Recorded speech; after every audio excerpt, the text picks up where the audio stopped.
Subscribe to my channel for more videos and press the bell icon for latest updates. बिस्मिल्लाहिर्रहमानिर्रहीम। अस्सलाम वालेकुम dear student, आज का जो हमारा टॉपिक है वो सेकंड लास्ट टॉपिक है इस चैप्टर का, जिसमें आज हमने एक बैक्टीरिया के एक बिल्कुल नए ग्रुप को डिस्कस करना है जिसको हम कहते हैं साइनोबैक्टीरिया। इसको सियानोबैक्टीरिया भी कहा जाता है। तो सबसे पहले ये बैक्टीरिया का एक बहुत बड़ा ग्रुप है, वैराइटीज़ में बहुत ज़्यादा है, इस वजह से लिखा गया है the large and diverse group of photosynthetic bacteria. और पुराने ज़माने में इसको ब्लू ग्रीन एल्गी समझा जाता था। एल्गी बेसिकली ग्रीन एल्गी आपने अक्सर देखी होगी कि जो पानी वगैरह है उसमें जो जहाँ पानी खड़ा रहता है तो अक्सर दीवारों के ऊपर काई वगैरह जमना शुरू हो जाती। तो ये भी बिल्कुल चूँकि उस तरह का नज़र आता था ऑर्गेनिज़म, तो इस वजह से लोग समझते थे कि शायद ये कोई एल्गी की टाइप है। लेकिन बाद में जब रिसर्च आगे बढ़ी तो पता चला कि इसमें तो न्यूक्लियस ही नहीं है, और जिसमें न्यूक्लियस नहीं होता उसको फिर हम बैक्टीरिया की कैटेगरी में रख देते हैं। तो चूँकि ये ब्लू ग्रीन एल्गी था, ब्लू कलर का था, इस वजह से वर्ड इस्तेमाल किया गया साइनो। तो साइनो का मतलब होता है ब्लू। तो जब भी आपने साइनो का वर्ड समझना है ब्लू, जैसे एक बीमारी है जिसको हम कहते हैं साइनोसिस, ब्लू बेबीज, ये हम आगे पढ़ेंगे भी सही इसके बारे में क्या कॉन्सेप्ट है। तो साइनोबैक्टीरिया ये ब्लू ग्रीन एल्गी पुराने ज़माने का नाम, और साइनोबैक्टीरिया ये रिसेंटली इसको नाम दिया गया है। अब रिसेंट जो रिसर्च है ये क्या कहती है कि they are the true prokaryotes, ये प्रोकैरियोट्स हैं। अच्छा, उसके बाद साइज़ इनके सेल्स में, इनके ये जो बैक्टीरिया हैं इनका जो साइज़ है वो 1 to 10 माइक्रोमीटर इन डायमीटर। ये डायमीटर क्योंकि ये आमतौर पे गोल होते हैं, इस वजह से इनको आप कह सकते हैं ये डायमीटर में मेजर करें। उसके बाद बॉडी फॉर्म, ये शेप के लिहाज से, अपीयरेंस के लिहाज से मुख्तलिफ़ शक्लों में पाए जाते हैं। कुछ यूनिसेलुलर हैं, कुछ कॉलोनियल हैं, मुख्तलिफ़ शक्लें बनाते हैं, कुछ फिलामेंटस हैं। और आमतौर पे जो सबसे मशहूर वो ये शक्ल है। इसमें जो फिलामेंटस हैं उसमें एक गाढ़ा सा मटेरियल होता है, जैसे गोंद की तरह के मटेरियल होता है। इस गोंद की तरह के मटेरियल में छोटे छोटे फिलामेंट्स या ट्राइकोम्स एम्बेड होते हैं। तो ये क्या कहलाता है? ट्राइकोम। तो ट्राइकोम क्या है? बेसिकली चेन ऑफ सेल को कहा जाता है।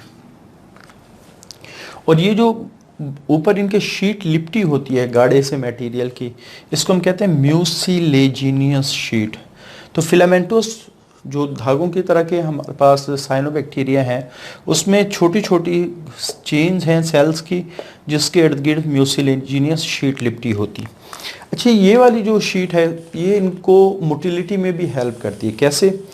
ये जितने भी हमारे पास cyanobacteria, all cyanobacteria are photosynthetic organism. ये फोटोसिंथेटिक ऑर्गेनिज्म है और ये ऑक्सीजन बनाते हैं। आमतौर पे हम बैक्टीरिया की बात करते हैं तो बैक्टीरिया H2S इस्तेमाल करके सल्फ़र बनाते हैं, लेकिन साइनोबैक्टीरिया के जितने भी मेंबर हैं वो हमेशा ऑक्सीजन रिलीज़ करते हैं। ये ऑक्सीजेनिक फोटोसिंथेसिस करते हैं। तो जो ऑक्सीजन है वो इस म्यूसिलेजिनियस शीट के अंदर डिपॉजिट होना शुरू हो जाती है ऐसे, और जिसकी वजह से ये हल्के हो जाते हैं, और हल्के होने की वजह से ये इस पानी के ऊपर तैरना शुरू कर देते हैं। ठीक है, जैसे आपने देखा होगा अक्सर वो ट्यूब वगैरह जो तैरने के लिए इस्तेमाल की जाती हैं उनमें हवा भरी होती है, लोग उन पे बैठते हैं और सरफेस पे वो क्या कर रही होती है? ग्लाइड कर रही होती है। ये बिल्कुल इसी तरह है।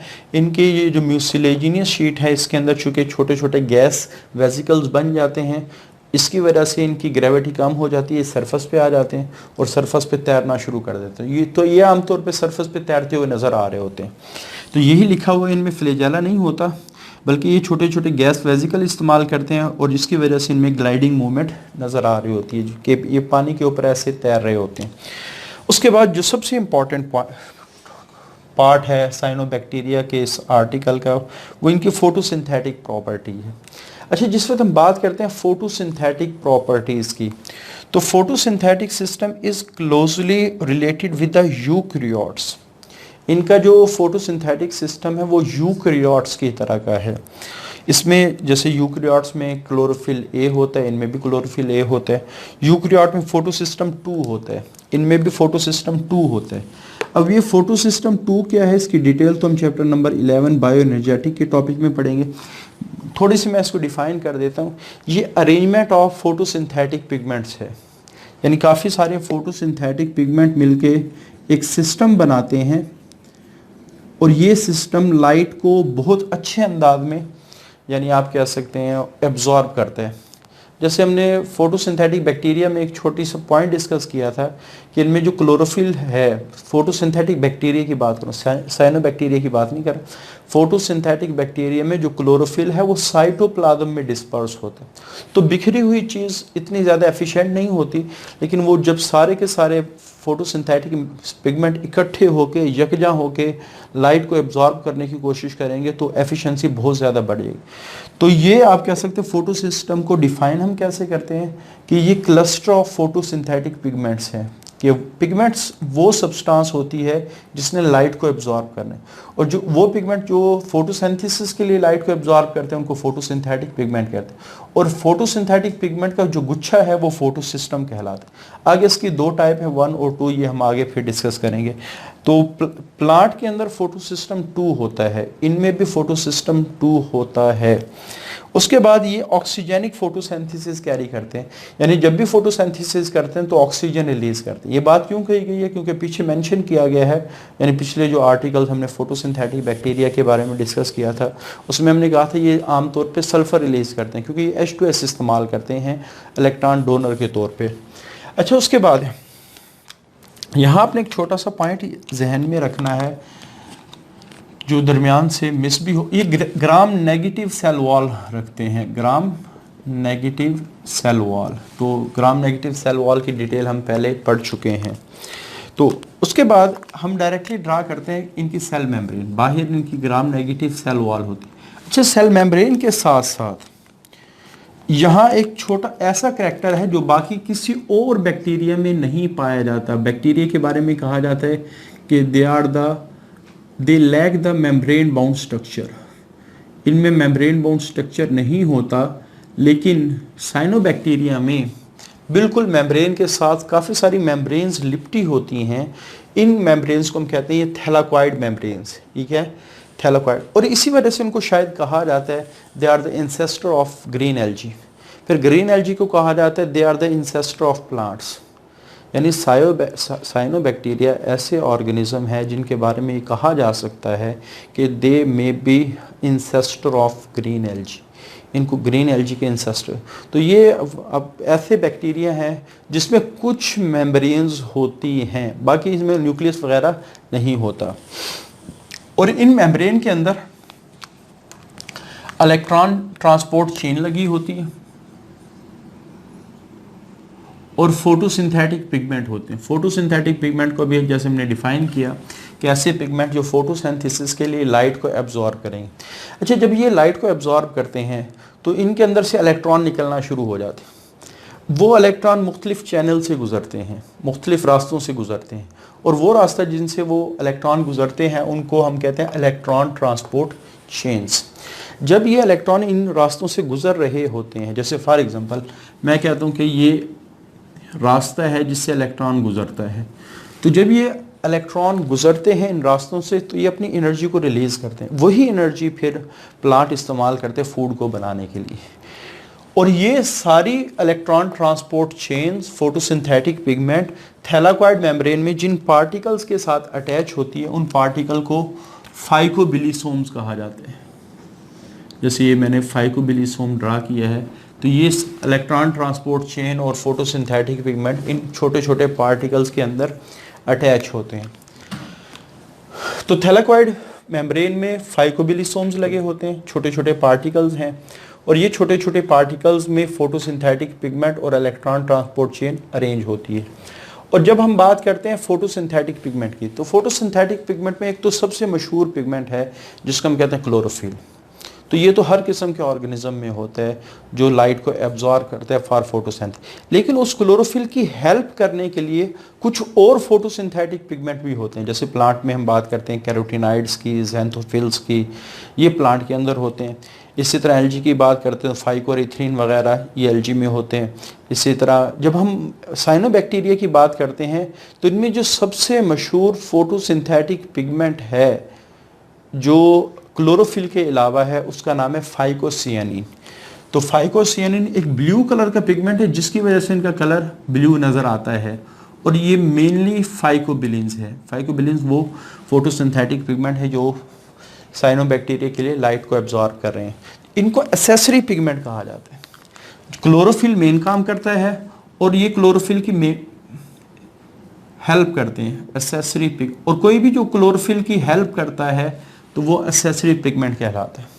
एसेसरी का मतलब होता है जैसे एक मोबाइल होता है और एक मोबाइल की एसेसरीज हैं, जैसे चार्जर है, ब्लूटूथ है, ठीक है। अब ये ऐसी चीज़ें हैं जो मोबाइल की एफिशिएंसी को बढ़ा रहे हैं। हालांकि उसके बगैर भी मोबाइल काम कर रहा होता है, अगर हैंड फ्री आप ना इस्तेमाल करें तब भी मोबाइल इस्तेमाल किया जा सकता है।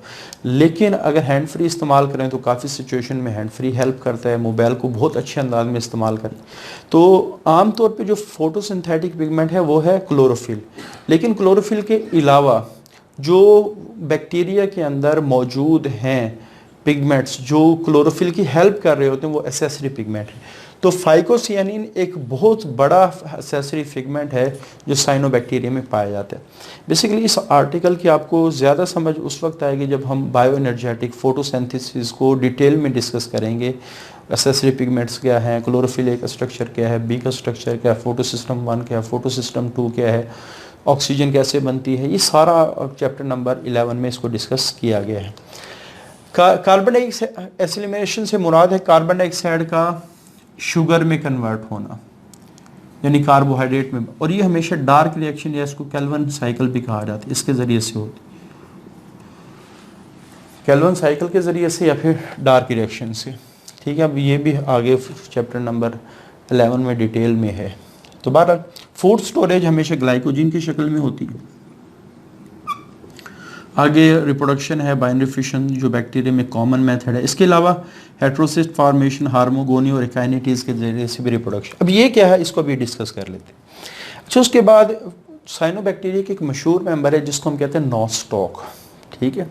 नॉस्टॉक मैंने इस वजह से यहाँ लिखा है, हालांकि इसके बाद इंपॉर्टेंस ऑफ साइनोबैक्टीरिया, लेकिन उसको एंड पे डिस्कस करेंगे। नॉस्टॉक इस वजह से ताकि ये बातें आपको समझ में आ जाए, हार्मोगोनिया क्या है, काइनेटीज क्या है, हेट्रोसिस क्या है। तो नॉस्टॉक एक साइनोबैक्टीरिया है और आमतौर पे ये खुश्की यानी ज़मीन पर रहता है, समंदर और दरियाओं वगैरह में नहीं रहता, सब एरियल और हवादार जगह पे रहता है।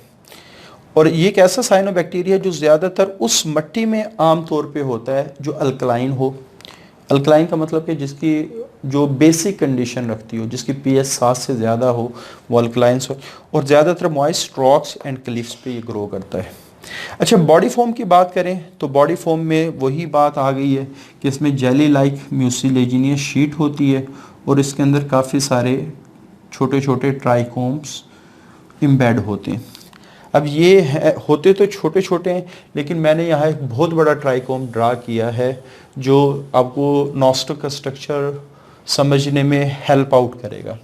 सबसे पहले स्ट्रक्चर की बात करिए, अनब्रांच होते हैं। अनब्रांच से क्या मुराद है, इससे कोई शाख नहीं निकल रही। बीडिड होते हैं, बीडिड का मतलब है तस्बीह के दानों की तरह आपस में जुड़े होते हैं, ठीक है। और जो नॉर्मल सेल है वो आमतौर पे गोल होते हैं और कहीं कहीं बैरल शेप सिलेंड्रिकल। जो सिलेंड्रिकल क्या होता है, जो थोड़ा लेंथ वाइज ज़्यादा हो और उसकी विड्थ भी काफ़ी सारी हो, तो ये बैरल शेप या सिलेंड्रिकल सेल्स कहलाते हैं। जैसे मैंने ये सेल ड्रा किया है, ये तो अगर देखिए आमतौर पे ये गोल सेल है, लेकिन ये थोड़ा सा लंबा सेल है, इसको हम कहते हैं बैरल शेप। तो जो आम सेल्स हैं वो आमतौर पे या तो स्फेरिकल होते हैं, गोल होते हैं, या फिर बैरल शेप या सिलेंड्रिकल होते हैं। लेकिन वक्फों से कुछ बड़े बड़े सेल्स भी नज़र आ रहे होते हैं जो मैंने ग्रीन कलर के यहाँ ड्रा किए हैं। एट इंटरवल लार्ज, बहुत बड़े, राउंड, आमतौर पे गोल होते हैं, थिक वॉल्ड, दीवार मोटी होती है, येलोइश, कलर इनका येलोइश होता है। Cell are present call heterocyst. अब ये हेट्रोसिस्ट क्या कर रहे होते हैं, दो फंक्शन परफॉर्म करते हैं। एक तो नाइट्रोजन फिक्सेशन करते हैं। नाइट्रोजन फिक्सेशन क्या है कि फ्री नाइट्रोजन को नाइट्रेट्स में कन्वर्ट करते हैं, क्योंकि हमारे पास जो प्लांट है वो हमेशा नाइट्रोजन को नाइट्रेट की शक्ल में लेते हैं। इसको हम कहते हैं नाइट्रोजन फिक्सेशन। हालांकि हमारे एटमॉस्फेयर में सबसे ज़्यादा जो गैस है वो नाइट्रोजन है, 78% है, लेकिन इसके बावजूद प्लांट में नाइट्रोजन की कमी हो जाती है। वजह क्या है, प्लांट जिस शक्ल में नाइट्रोजन लेते हैं वो नाइट्रेट्स, और नाइट्रेट्स को फिर नाइट्रोजन से ये बैक्टीरिया बनाते हैं। इस प्रोसेस को हम कहते हैं नाइट्रोजन फिक्सेशन। तो इस वजह से काफ़ी सारे प्लांट ऐसे हैं जिनके साथ साइनोबैक्टीरिया रहते हैं, उनको नाइट्रेट्स बना के दे रहे होते हैं, तो आप कह सकते हैं कि उनकी फ़ायदा हो जाता है उन प्लांट्स को। दूसरा, ये जो छोटा और बड़ा है, ये तो ऐसे ही है जैसे एक बड़ा शख्स हो, एक बच्चा हो, उनकी दोस्ती आमतौर पे कम ही लगती है। बच्चों की बच्चों के साथ, बड़ों की बड़ों के साथ दोस्ती यारी होती है। तो इसी सेंस में आपने याद रखना है, ये बड़ा है, ये छोटा है, तो इनके दरमियान बॉन्ड इतना मजबूत नहीं बनेगा। तो जब बॉन्ड नहीं बनेगा तो यहाँ से ये जो पूरा फिलामेंट है इसके टूटने के चांसेस बढ़ जाएंगे। तो ये ब्रेकिंग पॉइंट फॉर हार्मोगोनिया फॉर्मेशन। हार्मोगोनिया क्या है कि जब फिलामेंट टूट जाता है तो ये जो पीसेस बने हैं, इन पीसेस को हम हार्मोगोनिया कहते हैं। जैसे एक पीस ये बन गया, एक पीस ये बन गया, एक पीस ये, तो ये जो पीसेस हैं ये हार्मोगोनिया कहलाते हैं। और यही एक रिप्रोडक्शन का बहुत बड़ा मेथड है साइनोबैक्टीरिया में। तो रिप्रोडक्शन, सेक्सुअल रिप्रोडक्शन तो नहीं होती, लेकिन ये एसेक्सुअली रिप्रोड्यूस करते हैं हार्मोगोनिया और एकाइनेटीज के ज़रिए से। हार्मोगोनिया बेसिकली एक छोटे से पीस का नाम है, और ये पीस बनता कैसे है? By breakdown of filaments into pieces. और पीसेस कहाँ से होती हैं, यानी कौन सी जगह ब्रेकिंग पॉइंट का काम कर रही होती है? एक तो आपने समझने हेट्रोसिस्ट का जो करीबी सेल्स है वो ब्रेकिंग पॉइंट का काम कर रहा होता है, और दूसरा अगर कोई सेल दरमियान से सपोज मैं कहता हूँ ये सेल डेड हो जाए तो तब भी ये फिलामेंट टूट सकता है। तो डेड सेल भी ब्रेकिंग पॉइंट का काम कर रहे होते हैं। तो एक जो छोटा सा पीस बनता है, ये पीस हार्मोगोनिया कहलाता है। तो फिर इस हार्मोगोनिया ने ग्रो करके फिर मज़ीद बड़ा सा नॉस्ट्रोक दोबारा बना देना। तो यानी पहले एक था, अगर 3 पीसेस हो गए तो बाद में इनकी ग्रोथ की वजह से क्या बन जाएगा? 3 नॉस्ट्रोक बन जाएंगी। तो इस तरह एसेक्सुअल रिप्रोडक्शन। अच्छा, एकाइनेटीज आमतौर पे होती है जब अनफेवरेबल कंडीशन आती है। अब ये वर्ड आपको नज़र आ रहा होगा, एक एकाइनेटीज मुश्किल सा है, आपको हो सकता है आपने सुना ना हो, लेकिन अगर मैं इसको 2 लफ्ज़ों में डिवाइड कर दूं, एकाइनेटीज, एक काइनेटिक लिख देता हूँ, जैसे काइनेटिक एनर्जी। तो जिसके पास काइनेटिक एनर्जी ना हो, जो रेस्ट कंडीशन में हो, तो वो एकाइनेटीज कहलाता। होता क्या है कि बार दफ़ा जब इनको अनफेवरेबल कंडीशन आती हैं तो कुछ सेल अपना साइज बड़ा करना शुरू कर देते हैं और उनमें फूड जमा होना शुरू हो जाती है और उनकी दीवार मोटी होना शुरू हो जाती है और वो स्पोर्स बना देते हैं।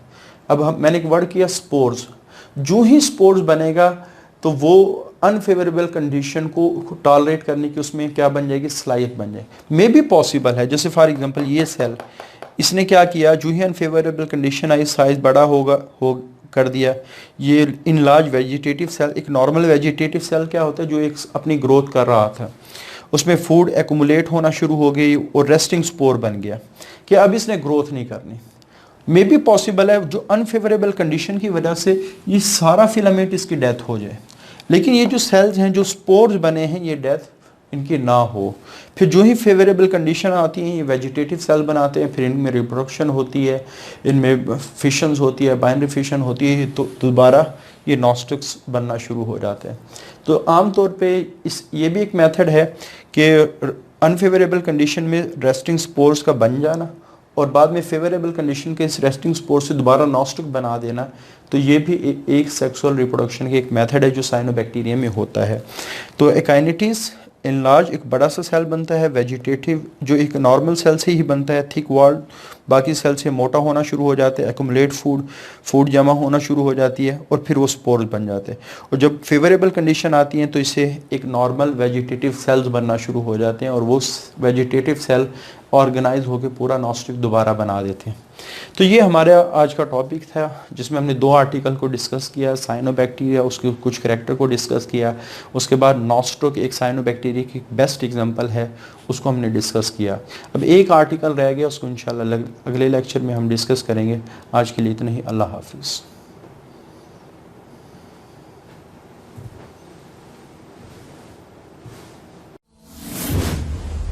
Subscribe to my channel for more videos and press the bell icon for latest updates.